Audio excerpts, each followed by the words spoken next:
Hello everyone, welcome to officer बिटिया। We discussing Delhi current affairs and analysis. तो शुरू करते हैं आज के डिस्कशन के साथ। देखते हैं कौन से आर्टिकल्स इंपॉर्टेंट है from UPSC point of view. The first article is about Milan exercise. तो जो मिलन, बाय द नेम इटसेल्फ, मिलन मतलब मिलन, किसी से मिलन होता है हमारा, किसी से फ्रेंडशिप होती है जहाँ हम किसी से मिलते हैं। तो यहाँ पर हम बात कर रहे हैं नेवल एक्सरसाइजेज की, जहाँ पर दो कंट्रीज़ की नेवल शिप्स आपस में एक्सरसाइज करती हैं, अपनी जो स्ट्रैटेजी है वो शेयर करती हैं। कई बार कोई भी नेचुरल डिज़ास्टर हो जाता है, उस टाइम पे क्या प्रिपेयर्डनेस एफर्ट होने चाहिए, तो उन सब के बारे में डिस्कशन होता है।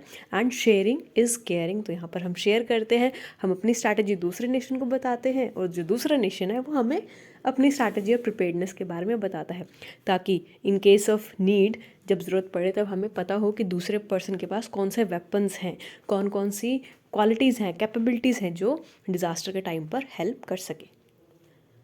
तो जो मिलन एक्सरसाइज है ये इंडियन नेवी ने होस्ट की है। इस पर्टिकुलर एक्सरसाइज के अंदर ये एक तरह से बिलेनियल एक्सरसाइज है, दैट इज़ 2 साल में एक बार होती है। इसमें काफ़ी सारे फीचर्स होते हैं, जैसे कि सेमिनार्स होते हैं, स्पोर्ट्स होते हैं, सोशल इवेंट्स होते हैं, प्रोफेशनल एक्सरसाइजेज होती हैं, जो भी नेशन इसमें पार्टिसिपेट करते हैं। तो देखते हैं एक्सरसाइज कब से शुरू हुआ है स्टार्ट होना। ये स्टार्ट होनी शुरू हुई है 1995 से। एंड अब देखते हैं कि कौन कौन से कंट्रीज़ के एक्सरसाइजेज में इस पर्टिकुलर एक्सरसाइज में पार्टिसिपेट करती हैं। इंडियन नेवी तो करती ही है, उसके साथ सिंगापुर, इंडोनेशिया, थाईलैंड, श्रीलंका, ये भी पार्टिसिपेट किया था इन्होंने जब इसका इनोग्रेशन सेशन हुआ था। जितने भी अभी तक सेशन हुए सभी अंडमान एंड निकोबार में हुए हैं। और जो 2020 में सेशन हुआ था वो नेक्स्ट एडिशन था मिलन एक्सरसाइजेज का, जो कि हेल्ड हुआ था विशाखापट्टनम में अंडर ईस्टर्न नेवल कमांड। काफ़ी सारे थीम्स के अंडर हर साल जब भी एक्सरसाइज कंडक्ट किया जाता है इसका एक थीम रखा जाता है। तो जो थीम रखा जाता है that is anti submarine warfare. And जो दूसरे एरियाज होते हैं जैसे capacity buildings, training, technical assistance, operational exercises, hydrography, areas of corporation, तो इन सब एरियाज़ के ऊपर ध्यान दिया जाता है। ये हमारे फोकस एरियाज़ हैं कि कैसे अगर कोई वाटर वॉरफेयर हो रहा है, सबमरीन वॉरफेयर हो रहा है, तो हमें उसको कैसे डील करना है, कैसे टैकल करना है, टेक्निकल असिस्टेंस कैसे करना है, ऑपरेशनल एक्सरसाइजेस कैसे करना है, तो इन सब के बारे में डिस्कशन होती है, ट्रेनिंग दी जाती है। आप पूरा प्रैक्टिकल फील्ड में ट्रेनिंग करते हो एक तरह से, तभी हम उसको एक्सरसाइज बोल रहे हैं। अब मिलन एक्सरसाइज 2022 के बारे में देखते हैं। ये अभी लेटेस्ट एडिशंस है, जहाँ पर 46 कंट्रीज़ इन्वाइटेड थे पार्टिसिपेट करने के लिए, यानी एक्सरसाइज रखी गई थी विशाखापट्टनम में। इस पर्टिकुलर एक्सरसाइज में क्वाड कंट्रीज भी पार्टिसिपेट करेंगी। जो मिलन 2022 है ये 2 फेजेज में होता है और ये 9 डेज के पीरियड में कंडक्ट किया जाता है। एंड जो थीम है इस पर्टिकुलर ईयर का 2022 का that is camaraderie cohesion and collaboration, जहाँ पर इंडिया को प्रोजेक्ट किया जाएगा as the world responsible maritime power. This is a major achievement for India कि उसको वर्ल्ड में रिकॉग्नाइजेशन मिलता है कि वो एक तरह से बहुत ज़्यादा रिस्पॉन्सिबल नेशन है टुवर्ड्स मैरीटाइम सिक्योरिटी, और इसको रिस्पॉन्सिबल माना जाता है इन मैरीटाइम पावर। तो इंडिया के लिए बहुत बड़ी अचीवमेंट है, इंडिया की ये तरक्की है जो उसने अभी तक हासिल किया है, क्योंकि इंडिया की जो सॉफ्ट पावर है पूरे वर्ल्ड में सब लोग मानते हैं कि इंडिया वायलेंट नेशन नहीं है, सॉफ्ट नेशन है, कल्चरल, हिस्टोरिकल, ट्रेडिशनल टाइज को मानता है। इसलिए सभी कंट्रीज इतना इंडिया से लड़ाई भी नहीं करते, ना ही इंडिया का ऐसे वॉरफेयर होता है। जैसे अभी रशिया और यूक्रेन का कॉन्फ्लिक्ट शुरू हो गया है, वहाँ पर बैटल शुरू हो गया है जहाँ पर Russia is trying to annex Ukraine. Next is about Nikarshan southern dredging museum. जो यूनियन मिनिस्ट्री है पोर्ट, शिपिंग, वाटरवेज के, उन्होंने इनॉग्रेट किया है निकर्षण सदर्न ड्रेजिंग म्यूजियम। तो देखते हैं ये म्यूजियम क्या है, कैसे काम करता है, क्या क्या इसमें क्वालिटीज़ होंगी जैसे ये लोगों को हेल्प करेगा। जो ये म्यूजियम है ये बिल्ड किया गया है ड्रेजिंग कॉरपोरेशन ऑफ इंडिया के द्वारा। ये म्यूजियम है विशाखापट्टनम में। यहाँ पर क्या बताया जाएगा, यहाँ पर बताया जाएगा कि हिस्टोरिकल माइलस्टोन्स क्या रहे हैं, जो इंडिया की हिस्ट्री है उसमें क्या इंपॉर्टेंट अचीवमेंट्स है जो हमने हासिल की है। विंटेज फोटोजेज भी यहाँ पर रखी जाएंगी, फोटोग्राफ्स रखी जाएंगी, एंड जो eastern port of Vizag city है उसके बारे में भी इंफॉर्मेशन प्रोवाइड किया जाएगा। अब सिग्निफिकेंस देखते हैं ड्रेजिंग कॉरपोरेशन ऑफ इंडिया का मैरीटाइम सेक्टर में। अब जो डीसीए एम्प्लॉयज़ हैं उन्होंने बताया है कि जो ये कॉरपोरेशन है ये बहुत ज़्यादा इम्पॉर्टेंट है मैरीटाइम सेक्टर में। इसमें क्या है, एक तरह से टीम वर्क पे फोकस किया जाता है, जहाँ पर टीम एक साथ आकर काम करती है क्योंकि इनकी एक्सपेक्टेशंस बहुत ज़्यादा हाई होती है।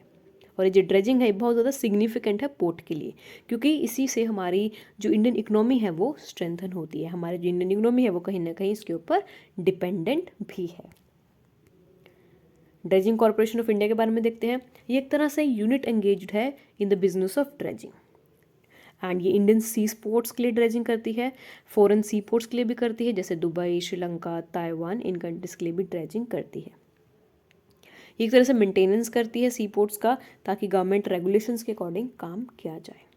इसके अंदर कौन कौन से काम ये करती है? कैपिटल ड्रेजिंग, लैंड रिकल्मेशन, बीच नरिशमेंट।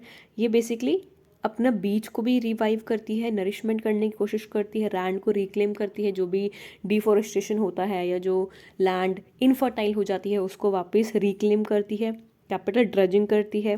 और जो मेन सी पोर्ट्स है जो इस पर ये काम करती है, these are Haldia, Kandla, Visakhapatnam, Ennore and Cochin port. जो इन्नौर पोर्ट है ये अभी रिसेंटली 2-3 साल पहले ही बना है, तो ये इंपॉर्टेंट हो सकता है। अब देखते हैं, अभी 45 ईयर्स हो गए हैं DCI को, एंड ये सेलिब्रेट कर रहे हैं। एंड इसका जो कोइंसिडेंस है वो ये है कि ये इंडिया में आज़ादी का महोत्सव चल रहा है, दैट इज़ 75 ईयर्स, जो इंडिया इंडिपेंडेंस जो होंगे 15 अगस्त को, तो उसके साथ इसके 45 ईयर्स कंडक्ट हो रहे हैं, कंप्लीट हो रहे हैं। तो इस वजह से यहाँ पर काफ़ी ज़्यादा सेलिब्रेशंस भी चल रही है। Next is about centre of excellence in maritime and ship building. अब इस ओकेजन पे जो यूनियन मिनिस्ट्री है उन्होंने एक स्किल डेवलपमेंट फैसिलिटी इनोग्रेट किया है, जिसका नाम है centre of excellence in maritime and ship building, Visakhapatnam में, जो अपॉर्चुनिटी प्रोवाइड करेगा यूथ को, ताकि अपनी एम्प्लॉयबिलिटी स्किल को आप इम्प्रूव कर सको। क्योंकि इंडिया यूथ के पास स्किल्स नहीं है, स्किल की कमी है, इसलिए उनको जॉब में भी दिक्कतें आती हैं। जो विशाखापट्टनम है उसके अंदर 18 states of the art labs हैं, जो हर एक एस्पेक्ट ऑफ मैन्युफैक्चरिंग को कवर करती हैं, चाहे वो सिमुलेशन हो, डिज़ाइन हो, एनालिसिस हो या फिर प्रोडक्शन हो। इसका जो कैंपस है वो मुंबई में है, और ये PM गति शक्ति इनिशिएटिव को भी सपोर्ट करती है। गति शक्ति इनिशिएटिव हमने कल ही लेक्चर में पढ़ा है, तो आप बताइए कमेंट सेक्शन में मेंशन करके, अगर आपने लेक्चर वीडियो सुना होगा तो आपने पढ़ा होगा गति शक्ति इनिशिएटिव के बारे में, तो आप इसको कमेंट सेक्शन में बताना मत भूलिएगा। और पर्टिकुलर इनिशिएटिव्स में गवर्नमेंट कोशिश करती है कि जो एम्प्लॉयबिलिटी स्किल्स हैं वो यूथ को प्रोवाइड किया जाए, टेक्निकल स्किल्स दिया जाए in the areas of ship design detail, ship hall design, repair and overhaul, ship building and maintenance, robotics, advance digital manufacturing, product life cycle and management. तो इन सब के लिए एक तरह से यहाँ पर इनिशिएटिव लाया गया है ताकि जो यूथ है उनको इंगेजमेंट मिल सके। Next is about European union data act. तो जो यूरोपियन यूनियन कमीशन है उन्होंने यूरोपियन यूनियन डाटा एक्ट एक तरह से ड्राफ्ट पब्लिश करके अभी बाहर निकाला है। अब देखते हैं कि इस पर्टिकुलर एक्ट में ऐसा क्या है जो कंट्रोवर्शियल होता हमें नज़र आ रहा है। तो उन्होंने एक नए रूल निकाले हैं डाटा शेयरिंग पर, और ये यूरोपियन यूनियन की स्ट्रैटेजी है ताकि जो ब्लॉक लीडर हैं उनको एक ब्लॉक कर सके इन अ डाटा एजाइल इकोनॉमी, क्योंकि अब जो भी इंफॉर्मेशन है वो सब डाटा के फॉर्म में ही है। अगर एक डाटा लीक हो जाता है तो काफ़ी सारे नुकसान होने का भी यहाँ पर अंदाज़ा लगाया जा सकता है। तो data is a very critical and very sensitive, क्योंकि लोगों का आधार से, जैसे सपोज इंडिया की हम बात करें, आधार से लिंक्ड है डाटा, तो इसके ऊपर भी काफ़ी सारी कंट्रोवर्सीज हुई थी जब ये आया था, क्योंकि लोगों का पर्सनल डाटा इसके साथ रिलेटेड है। अब एम देखते हैं प्रपोज लेजिस्लेशन का। जो प्रपोज लेजिस्लेशन है उसका यही एम है कि डाटा शेयरिंग करें, ईजियर बनाएं एंड एक तरह से स्टैंडर्ड सेट करें for EU wide level. Manufacturers को बुलाता है ताकि ओनर्स को डिवाइसेस का कनेक्ट किया जाए, ताकि वो देख सकें कि कैसा डाटा कलेक्ट होता है। कंपनीज कंज्यूमर को भी कंट्रोल दिया जाएगा कि कैसे वो अपने डाटा को कंट्रोल कर सकते हैं, एंड ये भी बताया जाएगा कि उनके पास परमिशन दिया जाएगा कि कौन कौन से लोग उनके डाटा को एक्सेप्ट कर सकते हैं, कौन कौन से डाटा को उनको एक्सेसिबिलिटी मिल सकती है जो उनकी बिना परमिशन के यूज़ नहीं कर पाएंगे। तो एक तरह से ये प्रोविज़न अच्छा भी है, क्योंकि हमारा डाटा पब्लिक है तो कोई भी उसको अपने तरीके से मिसयूज़ कर सकता है। तो इसलिए अगर हम कंज्यूमर्स को ही राइट दे दें कि आप अपने डाटा को अपने अकॉर्डिंग बताइए कि आप किसके साथ शेयर करना चाहते हो, तो this is a very good initiative. यहाँ पर जो राइट टू प्रिवेसी है उसका भी प्रोटेक्शन हो रहा है। और यहाँ पर जो गवर्नमेंट बॉडीज़ हैं, पब्लिक बॉडीज़ हैं, वो भी प्राइवेटली हेल्ड डाटा को रिक्वेस्ट असेस करने के बाद ही यूज़ कर पाएंगे, चाहे वो लीगल ऑब्लिगेशंस के लिए हो या फिर पब्लिक एमरजेंसी के लिए हो। अब देखते हैं एप्लीकेशन ऑफ ड्राफ्ट लेजिस्लेशन। जो ड्राफ्ट लेजिस्लेशन है ये एप्लीकेबल होगा manufacturers of products and services के लिए, जैसे क्लाउड सर्विस प्रोवाइडर्स है, इंटरनेट ऑफ थिंग्स है, जो कि ईयू में यूज़ हो रही है। ये यूजर्स को भी इफेक्ट करेगा, इंक्लूडिंग इंडिविजुअल्स एंड बिजनेसेस। इसका मतलब होगा ये सिर्फ डाटा यूजर्स के लिए ही ओपन होगा एंड थर्ड पार्टी को भी डाटा प्रोवाइड कर सकेगा अगर और उनको अपने पर्पसेस के लिए यूज़ करना है। जो यूजर्स हैं वो डिमांड कर सकते हैं देर डाटा की अवेलेबिलिटी है ताकि थर्ड पार्टी के पास डायरेक्टली अवेलेबल हो सके, लेकिन जो डाटा शेयरिंग हो रही है उसमें ट्रेड सीक्रेट्स को सीक्रेट ही रखना है, वहाँ पर आप रिस्पेक्ट करना चाहिए प्रिवेसी को। So this is about draft legislation. अब देखते हैं कि जो न्यू लेजिस्लेशन है इसका मतलब क्या है बिग टेक एंड ईयू के लिए। जो नया लेजिस्लेशन है वो एक तरह से सेफ गार्ड प्रोवाइड कर रहा है, ऑब्वियसली जैसे हमने देखा है प्रिवेसी को ये बचा रहा है, तो प्रिवेसी के लिए बहुत अच्छा इनिशिएटिव है। इससे अनलॉफुल इलीगल वे से डाटा ट्रांसफ़र भी नहीं होगा, क्योंकि जिस पर्सन का डाटा है अगर वो एक्सेस नहीं देगा तो डाटा फिर ट्रांसफ़र भी नहीं होगा। इससे क्या होगा, जो यूएस है और जो अदर फॉरेन कंपनीज़ हैं वो इसको इम्पैक्ट कर पाएंगे। जो डाटा डिस्प्यूट्स हैं EU and US tech giants के बीच में वो भी बढ़ता जा रहा है 2013 के बाद, जब एडवर्ड स्नोडेन ने रिवील किया था मास सर्विलेंस। जो मेटा है उन्होंने भी फेसबुक एंड इंस्टाग्राम को पुल करने की बात किया है आउट ऑफ यूरोप सिटिंग, क्योंकि वहाँ पर भी ट्रांसफ़र डिबेट के बारे में, डाटा ट्रांसफ़र डिबेट बहुत ज़्यादा चल रही है, डिस्कशन चल रही हैं कि जो फेसबुक है इंस्टाग्राम है उनके पास हमारा पर्सनल डाटा बहुत ज़्यादा है, दैट कैन बी मिसयूज्ड। तो काफ़ी सारी चीज़ें होती हैं जिसमें फॉल्स डाटा होता है, फेक डाटा होता है, हर तरीके का डाटा होता है जिसको आप किसी भी तरीके से यूज़ कर सकते हो, तो उन्हीं का यहाँ पर ध्यान रखा जा रहा है। अब देखते हैं कि क्या ये यूरोपियन इनोवेशन को बूस्ट करेगा। जो नया लेजिस्लेशन है एक तरह से यूरोपियंस डाटा इकोनॉमी को इम्पैक्ट करेगा एंड इनोवेशन अपॉर्चुनिटीज़ प्रोवाइड करेगा, चैलेंजेस देगा एंड जो कंपनी का बिजनेस मॉडल है वो भी इस पर इम्पैक्ट करेगा। प्रोविजंस देखते हैं, जो प्रोडक्ट्स हैं सर्विसेज है उनको डिज़ाइन किया जाएगा ताकि वो ईजिली एक्सेसिबल हो सके यूजर्स के लिए। डाटा है एक्सेस है वो बिना किसी डिले के दिया जाएगा, फ्री ऑफ चार्ज दिया जाएगा एंड रियल टाइम में दिया जाएगा। जो डाटा होल्डर्स हैं उनको भी कॉम्प्रिहेंसिव इन्फॉर्मेशन दी जाएगी ऑन डाटा जनरेटेड, जब भी वो डाटा और अपने प्रोडक्ट को शेयर करना चाहते हैं तो उनके पास भी डिटेल होंगी कि हमारा डाटा किन पर्टिकुलर लोगों के साथ शेयर हो रहा है।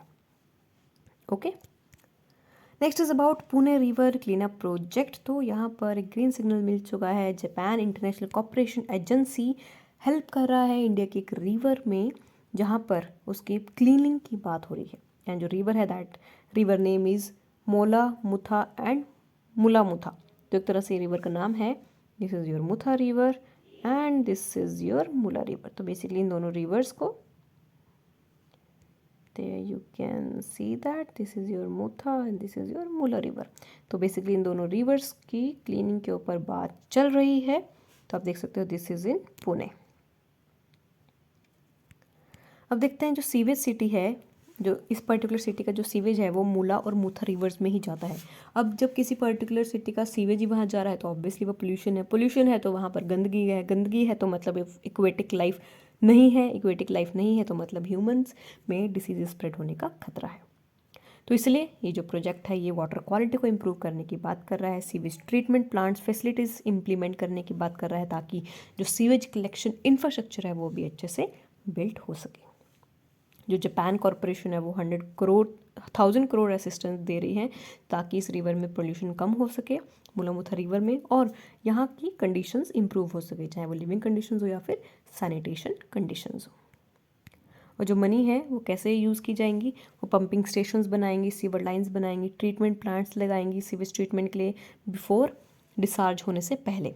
ये जो लाइन है pumping station, sewer lines, treatment plant, इसको you should note it down, क्योंकि ये मेंस में हमारे पास क्वेश्चन आता है कि अगर आपको किसी रिवर को रिवाइव करना है तो आप क्या करोगे। तो हमें आइडिया यहीं से मिलता है, हम आर्टिकल्स जो पढ़ते हैं तो इनको लिखना शुरू कर दो ताकि आपको आइडिया हो यूपीएससी में यही लाइंस लिखनी होते हैं और तभी एग्जाम में मार्क्स भी मिलते हैं।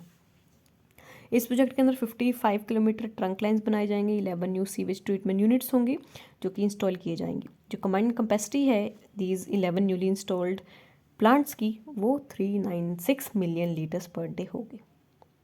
पंपिंग स्टेशंस भी यहाँ पर लगाए जाएंगे और जो एक्सपेंडेड नेटवर्क होगा वो सीवेज जनरेशन में भी हेल्प करेगा ताकि जो सीवेज है वो एक जगह कलेक्ट हो जाए। बाय 2027 नेटवर्क एक्सपैंड हो जाएगा पूरी सिटी में और जो सीवेज है वो डायरेक्टली रिवर में ना जाके म्यूनिसिपल कॉरपोरेशन ही कलेक्ट करेंगे। तो एक तरह से ये ऐसा सिस्टम है जहाँ पर हमारा जो पूरा सिस्टम है सीवेज कलेक्शन का, डिस्पोजेबल का, वो सब अच्छे से मैनेज हो जाएगा। तो यहाँ पर डिटेल्स दिया गया है कि कितना सीवेज प्लांट्स जनरेट होंगे, कितनी कॉस्ट आएगी और कैसे इम्प्लीमेंटेशन ये इस प्रोजेक्ट का इम्पॉर्टेंट होगा। अब जीका के बारे में देखते हैं। That is Japan international cooperation agency, एक तरह से गवर्नमेंट एजेंसी है जापान की। ये सोशल एंड इकोनॉमिक ग्रोथ में हेल्प करती है डेवलपिंग कंट्रीज़ में, एंड उनके इंटरनेशनल कोऑपरेशन पर भी ध्यान देती है। जो जीका है इसके प्रेसिडेंट है शिनिची किटियोका एंड इनके हेडक्वार्टर्स टोक्यो में है। That is the capital of Japan. Okay, so this is about Zika, जहाँ पर हमने देखा जापान अगर कोई पर्टिकुलर फॉरेन कंट्री इंडिया में इन्वेस्टमेंट कर रही है, कंट्रीब्यूट कर रही है, किसी प्लांट या रिवर को रिवाइव कर रही है, इंफ्रास्ट्रक्चर में हेल्प कर रही है, तो वो न्यूज़ हमारे लिए इंपॉर्टेंट हो जाती है। और इसमें मोला मुथो रिवर बहुत ज़्यादा इंपॉर्टेंट हो जाती है। यूपीएससी ने डायरेक्टली क्वेश्चन पूछना है कि मोला Mutha river were recently in news which city they flow through, so you should know they flow through the city of Pune. Okay, so this was all about today's session. I hope you like it. In case you have any doubt, do let me know in the comment section. And अगर आपका कोई doubt है तो हमें बताना मत भूलना, and आप हमें info@officerbeta.com पर भी मेल करके बता सकते हैं अगर आपका कोई डाउट है। एंड हम आपको कुछ प्रैक्टिस क्वेश्चंस देंगे जिनका बाद में इवैल्यूएशन भी किया जाएगा। So that was all it for today. So thank you and all the best.